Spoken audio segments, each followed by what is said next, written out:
কুমিল্লার নাঙ্গলকোট উপজেলার বক্সগঞ্জ ইউনিয়নের আলিয়ারা গ্রামে ঘাস খাওয়াকে কেন্দ্র করে দেশীয় অস্ত্র নিয়ে ভয়াবহ হামলা, ভাঙচুর ও লুটপাটের ঘটনা ঘটেছে। নাঙ্গলকোট থেকে সাইফুল ইসলামের পাঠানো প্রতিবেদনে দেখুন বিস্তারিত। রবিবার বিকালে সংঘটিত এ ঘটনায় নারী, শিশু ও প্রতিবন্ধীসহ অন্তত ২০ জন আহত হয়েছেন।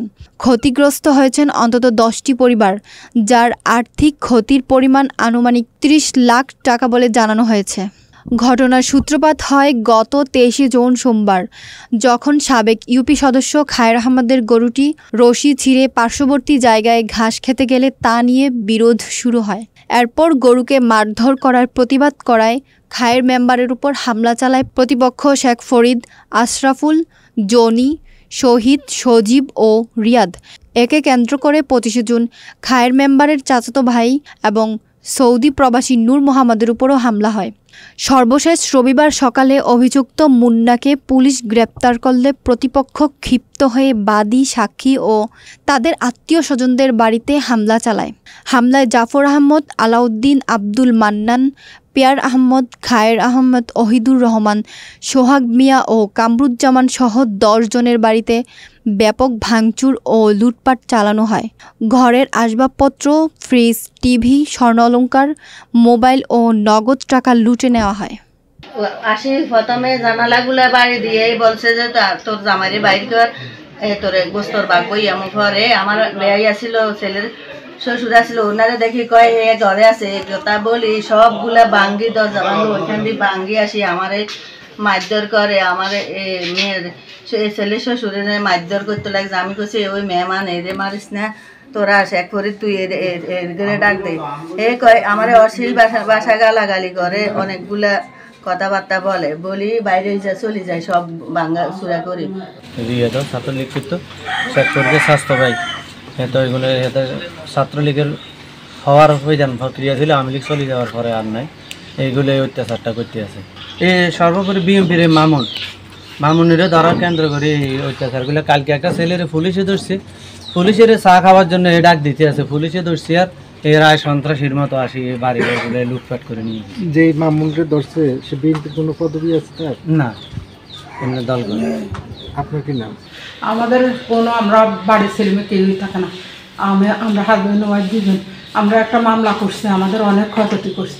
মামলা করার পরে মানে ওসি সাহেব আইসে শুধু জবান বলে লিখছে, এরপরে যাওয়ার সাথে সাথে আমাদের এই অত্যাচার করছে। আর শেখ ফরিদ, তারপরে নুরুদ্দিন, তারপরে আর কি সজীব, অনেকে জানালা হইতে দরজা হইতে সব কিছু ভাঙচুর করি, আর শোকেস হইতে, আলমারি হইতে, এরপরে ফ্রিজ হইতে সব কিছু হাইয়া হাঁড়ি যত আছে গড় দিয়ে সব বাঁধে চুরি, কলের মোটর টোটর যত আছে কল মোটর ব্যাগ লেগেছে।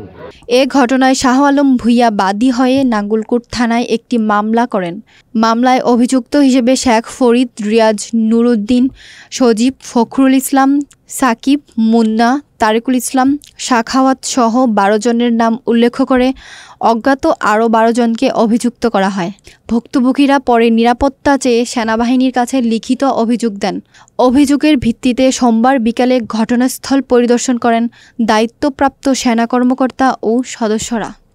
এখানে ওনারা মামাতো ফুফাতো ভাই গরুর ঘাস খাওয়া নিয়ে দীর্ঘ ১ মাস ধরে এই ঝামেলাটা চলতেছে। মামলা হয়েছে, পাল্টা মামলা হয়েছে।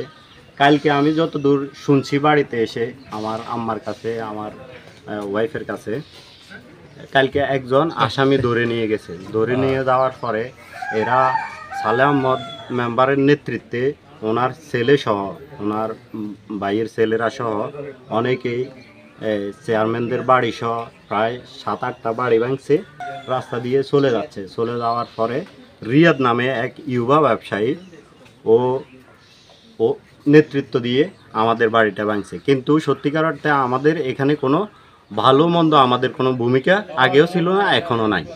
ভেঙে ফেলে শেখ ফরিদ প্রথমে, পরের দিন নুরুদ্দিন সালেহ আহমদের ছেলে, এরপরে হয়েছে যে আবার কি করে সালেহ আহমদের রিয়াদ তার বাগিনা, তারা 3 জনের নেতৃত্বে সবগুলো লোক ঘরে ঢুকে আমার সব কিছু ভাঙচুর করে, বাধা দিতে গেলে আমারও আক্রমণ করে, আমার মেয়েরও আক্রমণ করে। এবং আমার আলমারি থেকে আমার ছেলের কালকে জমা দেখা টাকা 10 লাখ ছিল, এগুলো নিয়ে গেছে। এবং স্বর্ণগণ আমার মেয়ের 3 ভরি স্বর্ণ আসলে আমার 2 ভরি মোট 5 ভরি স্বর্ণ ওরা লুটপাট করে নিয়ে গেছে। আমার জানের ভয় এখান থেকে সরে যায়। নাঙ্গলকোট থানা অফিসার ইনচার্জ AK ফজলুল হক জানান, ঘটনার পরপরই পুলিশ ও সেনাবাহিনী যৌথ অভিযান চালায়। পরিস্থিতি এখন নিয়ন্ত্রণে। অভিযুক্তদের মধ্যে 3 জনকে গ্রেফতার করে আদালতের মাধ্যমে কারাগারে পাঠানো হয়েছে। এদিকে অভিযুক্তদের বাড়িঘরে অভিযান চালালে দেখা যায় অধিকাংশ পুরুষ সদস্য পলাতক, ফলে তাদের বক্তব্য জানা সম্ভব হয়নি। আমার ছোট ভাই সজীব, আবু বকর সিদ্দিক সজীব, ও আহত হয়েছে। সরকার থেকে ওকে চিকিৎসা দেওয়া হয়েছে, ওকে 1 লক্ষ টাকার একটা চেক দেওয়া হয়েছে। বাচ্চারা তোরা আমাদের সাথে কথা বলতে আসিস না, যদি আসিস তোদের গলায় ছুরি বসাই দিব।